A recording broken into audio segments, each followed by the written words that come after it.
su nivel espiritual. Soy el mismo, he mejorado al día que el Señor me llamó, me salvó, me llenó de su Espíritu Santo. Está esa disciplina de oración.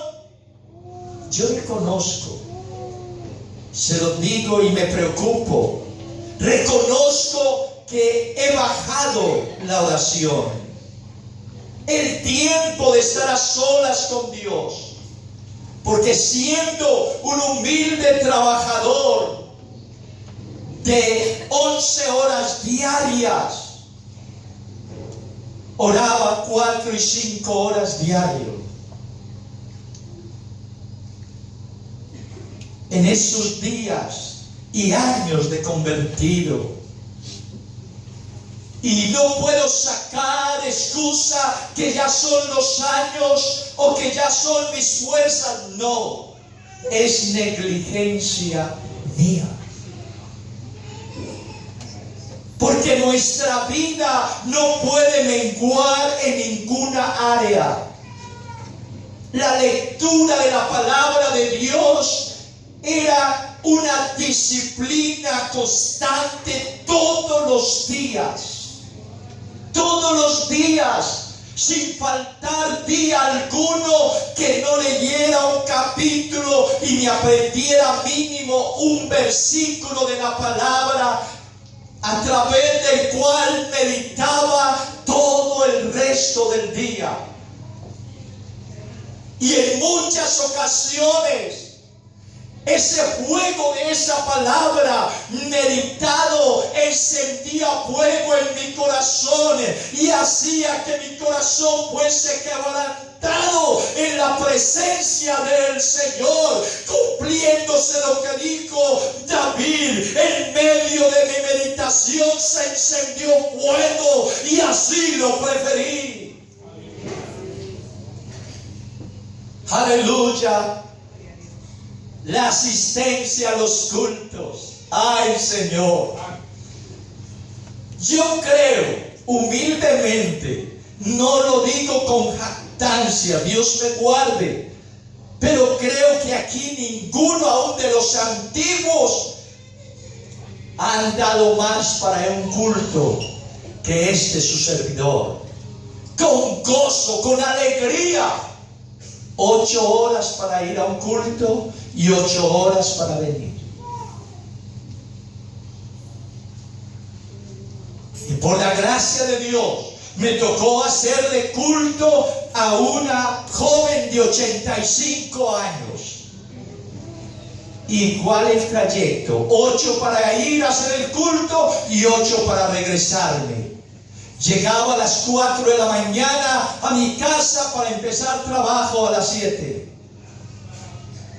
Pero había una pasión tan intensa por las cosas de Dios que no me sentía cansado, me sentía gozoso por poder hacer algo para la gloria del Señor. Los primeros meses me tocaba que coger un autobús 4 horas para ir a la ciudad donde ya había establecida una iglesia. Hasta allí iba cada 15 días, a lo menos, para poder asistir al culto. Y mi corazón cada vez amaba más y más la casa del Señor. Y no era para ir a conversar con nadie antes del culto. Siempre se decía: antes del culto hablo con Dios. En el culto Dios me habla y después del culto hablaré con mis hermanos. Aleluya. Y recuerdo como si fuera hoy que las hermanas que usaban taconcitos entraban a la iglesia de esta manera. Con esa reverencia no se sentían cuando entraban, solamente se sentía aquel murmullo allí en la banca. Oh, intercediendo por el predicador, intercediendo por las almas, intercediendo por un gran avivamiento.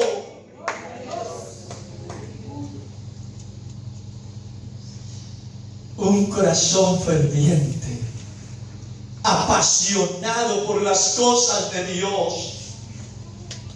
Hermanos amados, créame,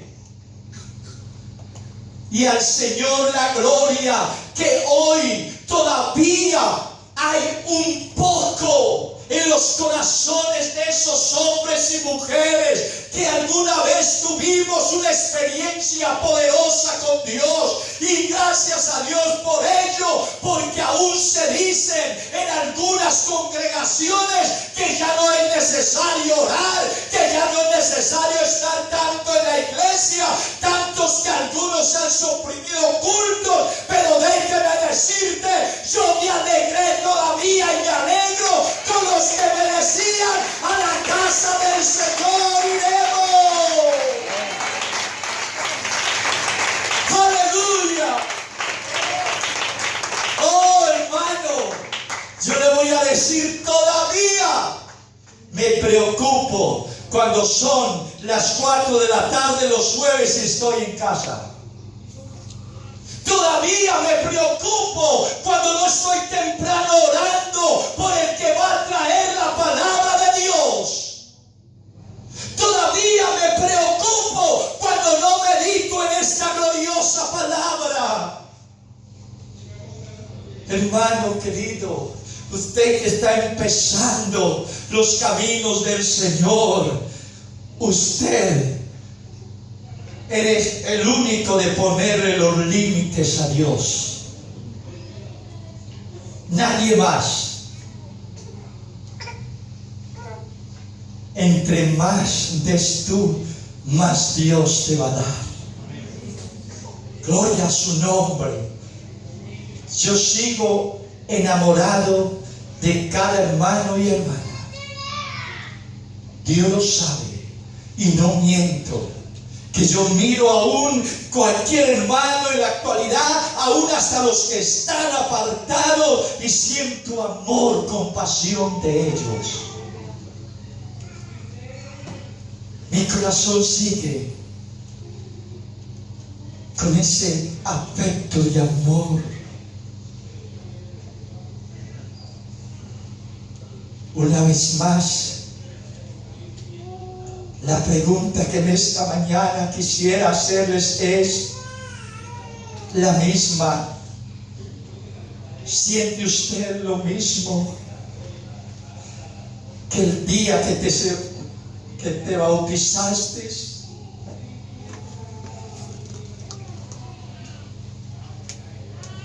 Perdóneme el ejemplo. No quiero herir los sentimientos, pero es un ejemplo solamente. Hay niños que nacen con problemas y por eso los dejan en incubadora, pero eso solamente por unos días. Usted, hermano y hermana, no puede permanecer en la incubadora por tiempos. Usted tiene que salir de esa incubadora a la presencia de nuestro Dios. Usted tiene que buscar también, hacer el esfuerzo. Yo sé que en todos no es igual el proceso de transformación, aunque debiera ser igual en todos. Estoy hablando de transformación, de cambios que deben haber en nuestra vida, pero todo depende del esfuerzo que tú hagas, de ponerte en las manos del alfarero para que Él moldee las áreas que usted y yo necesitamos que sean moldeadas. Es necesario, hermanos, que nos concienciemos de estas palabras en esta mañana. Cuando el Señor Jesucristo dijo: por haberse multiplicado la maldad, el amor de muchos se enfriará. Entonces, hablemos de los síntomas de frialdad. Mire, use el diccionario y créame que con el diccionario usted va a reflejar lo que necesitamos. Allí vamos a conocer, incluso en esas palabras, en el significado de ello. Por decir un ejemplo, frialdad es desafecto. Piensen esto: desafecto. Si hablamos, ¿tiene usted el mismo afecto por la casa de Dios que antes o nunca lo ha tenido? Tiene el mismo afecto. Dios quiere lo mejor para nosotros. Dios quiere lo mejor para nosotros. Desafecto, desapego. Ay, Jesús. Es decir, no muestra mucho interés. Insensibilidad. Se hace insensible a la palabra de Dios. Indiferencia. Ay, Jesús. Es indiferente a todo lo que se hace. Desinterés. Distancia. Resequedad. Esquivez. Desvío, impasibilidad. Esto significa la incapacidad de una persona para tener sentimientos o emociones que afecten su estado de ánimo. Como les decía ahora, puede ser que truene, llueve y relampaguee del cielo en este lugar, y posiblemente algunos van a pasar desapercibidos de todo eso, porque no está centrado a lo que vino: a adorar a Dios, a exaltar el nombre poderoso del Señor Jesucristo. La capacidad de una persona para impedir que una impresión o estímulo externo altere su estado de ánimo. Eso es algunos de los significados de frialdad. La escalofriante. Óigame bien, hermano y hermana, amigo, la escalofriante advertencia de Jesús retumba en el mundo violento de hoy. Lo que Jesús estaba diciendo era: la rebeldía generalizada de los últimos tiempos del fin tendrá una terrible influencia incluso entre los hijos de Dios. Yo he sentido que al estar rodeado de tanta maldad como el odio, la inmoralidad, la injusticia, el desamor en que el mundo vive, afecta a muchos cristianos.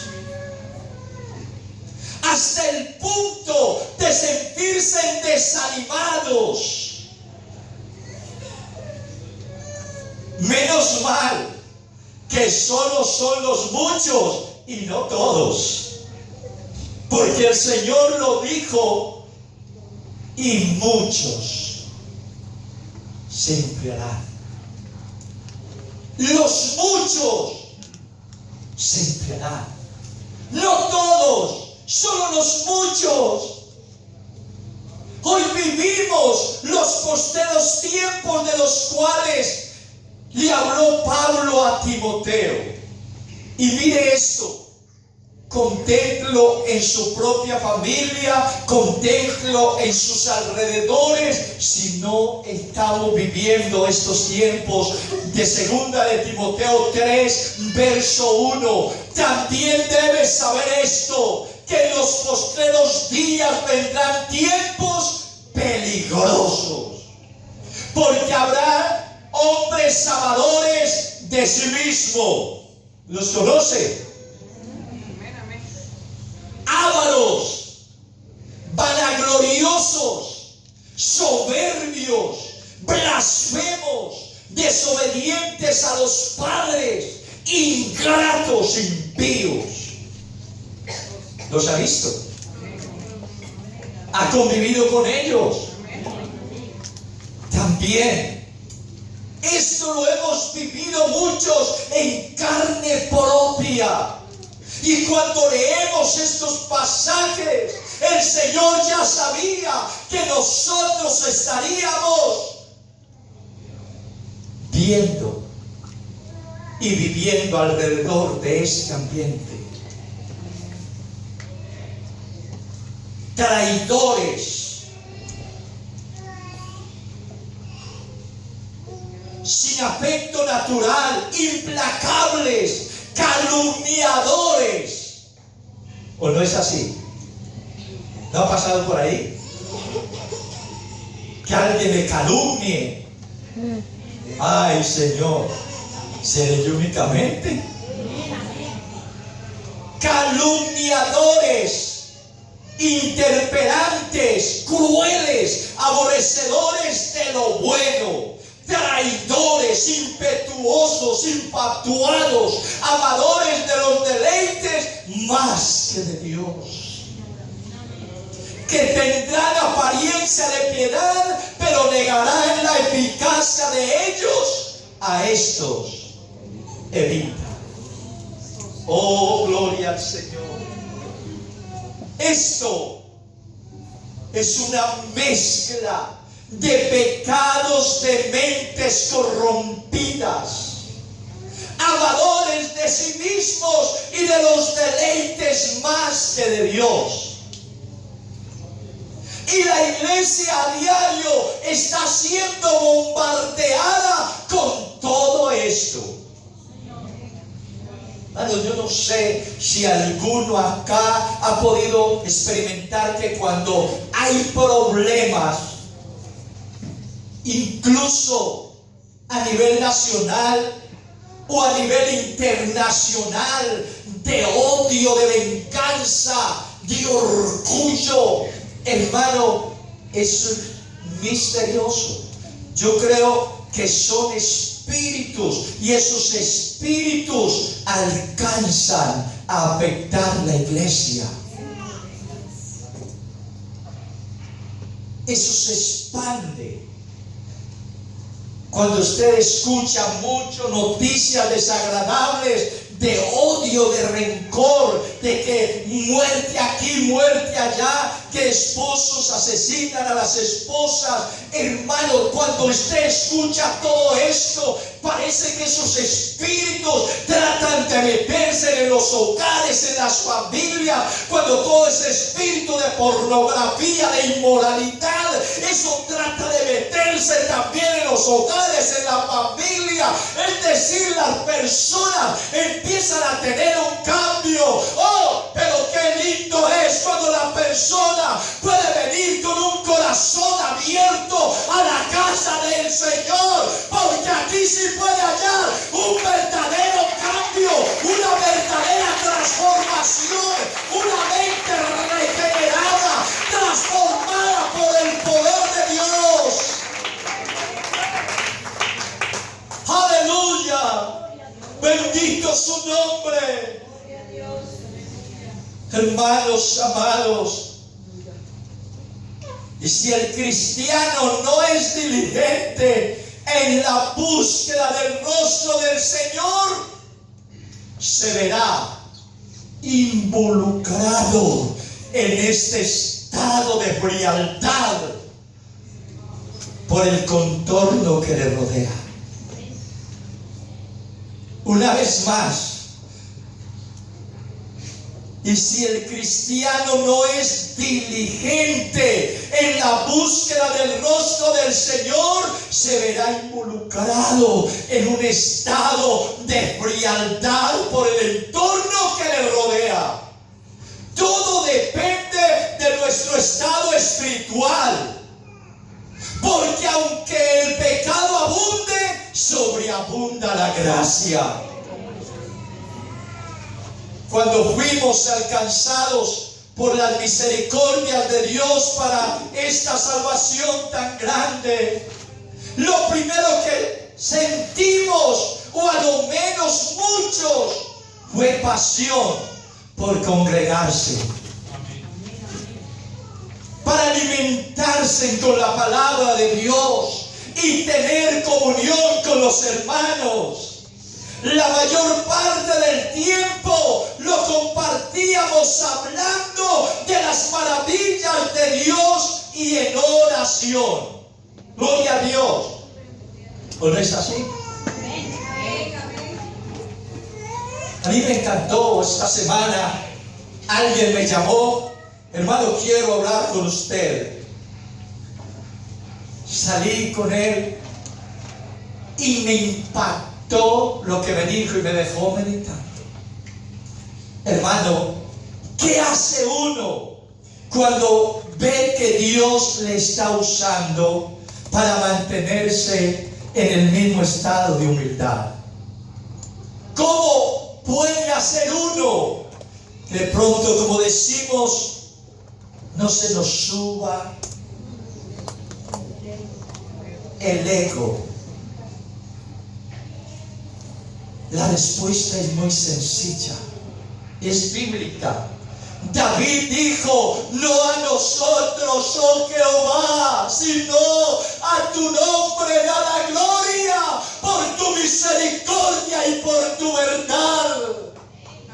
Nunca se atribuya nada de lo que tú has hecho, porque separado del Señor nada podrás hacer. Lo que hacemos todo es por su gracia y su misericordia. Yo sembré y Apolo regó, pero el que da el crecimiento es nuestro Dios. Aleluya. Gloria a Dios. Yo creo, hermanos, cuando el hermano decía esto, me dice: al despedirnos, hermano, podría pasar todo el día hablando con usted de las maravillas de Dios. Es verdad, es lo normal en la iglesia. Debiera lo menos ser lo normal. ¿Por qué? Porque Pablo dice: cuando os reunáis entre vosotros, hacerlo ¿cómo? Con cánticos, con himnos, cantando, alabando al Señor en vuestros corazones. ¡Aleluya! Es decir, cuando se reúnan, no den lugar a la sin hueso. No den lugar a comentarios que no edifican. No den lugar a los chismes. No den lugar a nada de esto, sino edificaos y exhortaos los unos a los otros en amor. Es lo que debe de haber. Usted va a creer que todo buen cristiano, cuando ya ha hablado demasiado con alguien que no conoce al Señor y él no consiente que uno le hable de Dios, uno se pone que ya no encuentra qué hablar. Bueno, pero a mí me pasa. Yo digo: pues que yo qué mal le voy a dar a esto. Si lo que hay en el corazón, de eso habla la boca, y en mi corazón solo hay palabra de Dios. Y no es que voy a hablarle a este. Yo a ese me quedo sin palabras. Ay, Jesús amado. Gloria a Dios. ¿Sabe?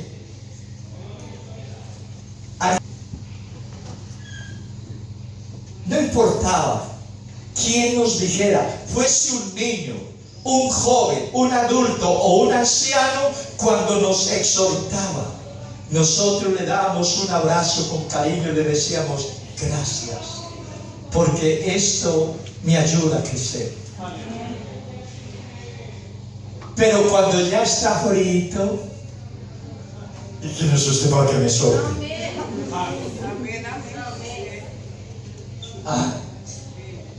Ahí mismo, ¿quién es usted? Ya empezamos a sacar los peros, empezamos a sentirnos grandecitos. Si el pastor no me dice, yo no tengo por qué obedecerle a nadie. No, Señor, el que ha sido puesto en autoridad, así sea un niño, Él tiene autoridad sobre todo. ¿Por qué? Porque no hay autoridad que no sea delegada por Dios. ¡Aleluya! Gloria a Dios. Someteos los unos a los otros en amor. Oh, gloria a Dios. Hermanos, amigos, en esta mañana nosotros tenemos que concienciarnos que cuando nos reunimos aquí es con un anhelo, un deseo de escalar un peldaño más en nuestra vida espiritual. Disculpe que me pare aquí. De sentirme más alto en el campo espiritual. Ir como la escalera ascendente, de peldaño en peldaño, sin estorbarle a los que están abajo, que quieren también seguir, sin serles obstáculo. Gloria a Dios. Es el anhelo de todo cristiano, sencillamente, hermano, por el valor que le damos a la salvación. Pero ¿qué sucede al transcurrir el tiempo y descuidar el llamado del Señor? Nos volvemos insensibles a la palabra de Dios. Empezamos a sacar excusas en todo y por todo. Ay, hermanos, perdónenme que les diga esto, pero Dios sabe que lo que digo es verdad. A mí me enfada por dentro. Uy, cuando un hermano me dice, hermano, no puedo ir al culto porque tengo que ir a Puerto Venecia.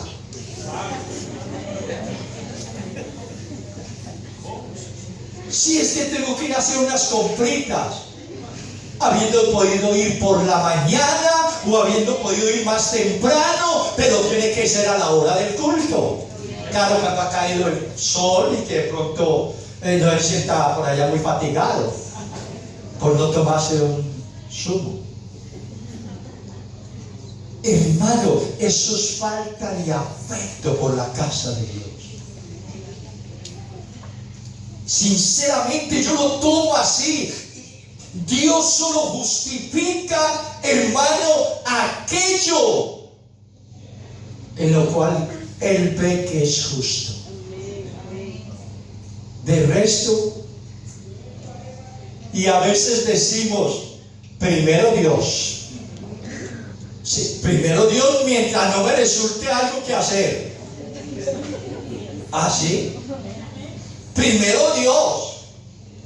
Pero si me invitan a pasear, me voy con él. Me voy con ella. Si me resulta una compra, me voy a hacerla.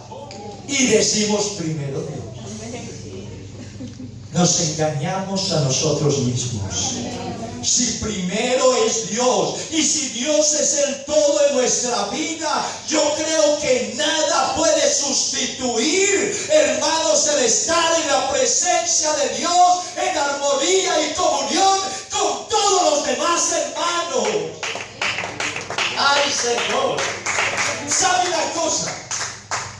Es como increíble. Y lo voy a decir para todos, no voy a mirar mucho para allá. Pero hay algunos que hasta me han escrito algún mensaje que, ay Dios mío, me da como ganas como de tomarme en casa con este móvil y tirar al suelo. Pastor, yo no voy a ir al culto porque me siento dispuesta.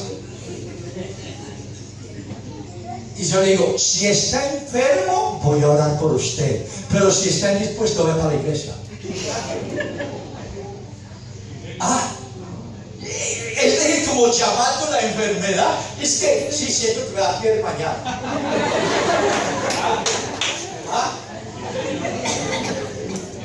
Ay, Señor. A veces me da ganas de decirle, Señor, aplíquese.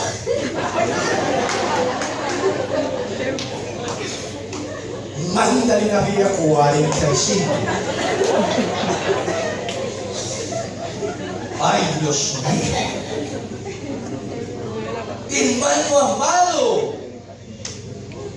Oh, cuando uno tiene esos síntomas de frialdad, saca cualquier excusa. Ay, bendito el nombre del Señor. Ya no se tiene el tiempo suficiente para orar.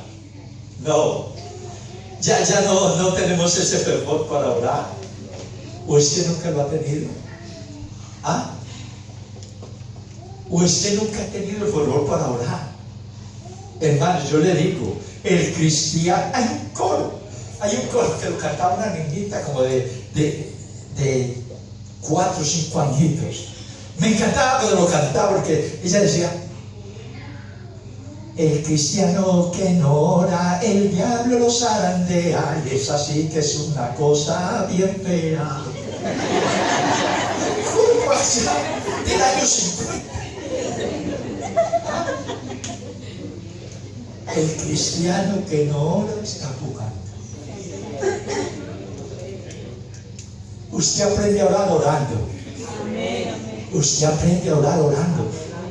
Está bien que podemos darle más o menos orientación cómo orar, pero usted aprenderá orando, buscando el rostro del Señor Jesucristo, pidiéndole a Él lo que los discípulos le pidieron: Señor, enséñanos a orar. Aleluya. Y ahí empieza los síntomas de frialdad. Empieza a relacionarse más con los incrédulos que con los hermanos. Ay, Dios mío. Hermano, y es tan tremendo esto. Uno ser pastor no es fácil, porque le cita la Biblia. Es que hay amigos, más amigos que